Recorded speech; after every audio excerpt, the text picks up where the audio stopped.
राधे राधे भक्तों, राधे राधे हरे कृष्णा भक्तों। आज मैं आप लोगों को ज्येष्ठ मास के शुक्ल पक्ष की निर्जला एकादशी की कथा सुनाऊंगी। इसे आप अंत तक अवश्य ही सुनिएगा। इस एकादशी के दिन क्या चीज़ खाना चाहिए, क्या चीज़ से पारण करनी चाहिए और कब पारण करनी चाहिए, किस दिन एकादशी की व्रत रखनी है, मैं आप लोगों को सब विस्तार से बताऊंगी। इसे आप ध्यान से सुनिएगा। एक बार बोलिए भीमसेनी एकादशी महात्म्य की जय जय। विष्णु भगवान की जय। माता लक्ष्मी की जय जय। राधे कृष्ण राधे कृष्ण राधे कृष्ण। हे प्रभु। भीमसेन बोले कि हे पितामह, भ्राता युधिष्ठिर, माता कुंती, द्रौपदी, अर्जुन, नकुल और सहदेव आदि एकादशी के दिन व्रत करते हैं और मुझसे भी एकादशी के दिन अन्न खाने को मना करते हैं।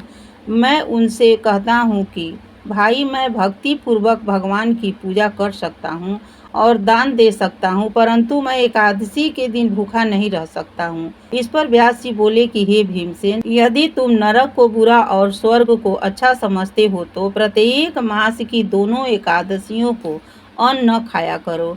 इस पर भीमसेन बोले कि हे पितामह, आपसे प्रथम कह चुका हूँ कि मैं एक दिन एक समय भी भोजन किए बिना नहीं रह सकता।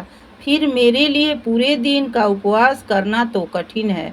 मेरे पेट में अग्नि का वास है, जो अधिक अन्न खाने पर शांति होती है, और मैं प्रयत्न करूँ तो एक व्रत अवश्य ही कर सकता हूँ। अतः आप मुझे कोई एक व्रत ऐसा बतलाइए जिससे मुझे स्वर्ग की प्राप्ति हो।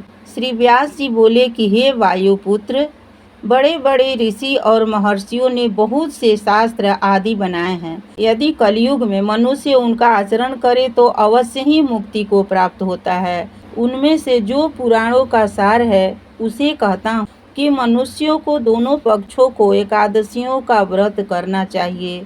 इससे उन्हें स्वर्ग की प्राप्ति होती है। व्यास जी बोले कि हे भीमसेन, कृष्ण और मिथुन संक्रांति के मध्य में ज्येष्ठ मास की शुक्ल पक्ष की एकादशी होती है, उसका व्रत करना चाहिए। इस एकादशी के व्रत में स्नान और आचमन में जल वर्जित नहीं है, लेकिन आचमन में 6 मास से जल से अधिक जल नहीं लेना चाहिए। इस आचमन से शरीर की शुद्धि हो जाती है। आचमन में 6 मास से अधिक जल मद्यपान के समान है। इस दिन भोजन नहीं करना चाहिए, क्योंकि भोजन करने से व्रत नष्ट हो जाता है। यदि सूर्योदय से सूर्यास्त तक मनुष्य जलपान न करे तो उससे 12 एकादशी के फल प्राप्त होती है।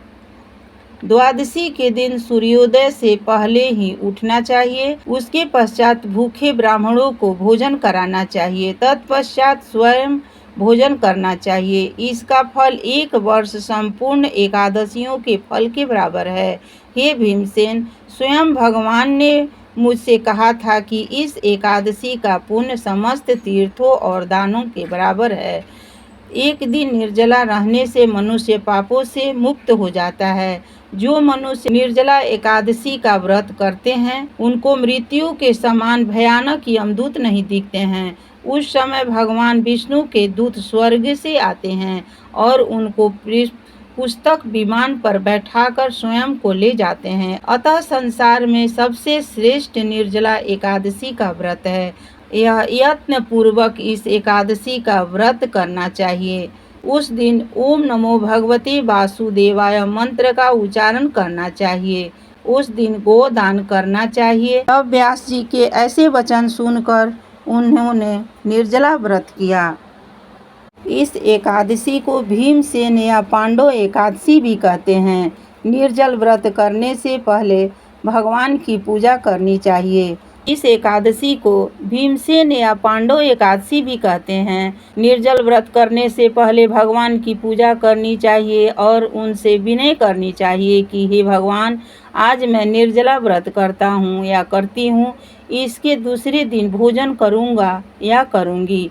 मैं इस व्रत को श्रद्धा पूर्वक करूँगी, उससे मेरे सब पापों का नष्ट हो जाए। इस दिन एक बड़े वस्त्र से ढककर स्वर्ण सहित दान करना चाहिए। इस दिन एक घड़े को बड़े वस्त्र से ढककर स्वर्ण सहित जल दान करना चाहिए। जो मनुष्य इस व्रत का प्रहर में स्नान तप आदि करते हैं उनको स्वर्ण दान का फल मिलता है। जो मनुष्य इस दिन यज्ञ होम आदि करते हैं उसका फल वर्णन भी नहीं किया जा सकता। इस निर्जला एकादशी के व्रत से मनुष्य विष्णु लोक को जाता है। जो मनुष्य इस दिन अन्न खाते हैं उसे चंडाल समझना चाहिए, वे अंत में नरक को जाते हैं। ब्रह्म हत्या, मदपान करने वाले, चोरी करने वाले, गुरु से द्वेष करने वाले, असत्य बोलने वाले इस व्रत को करने से स्वर्ग को जाते हैं।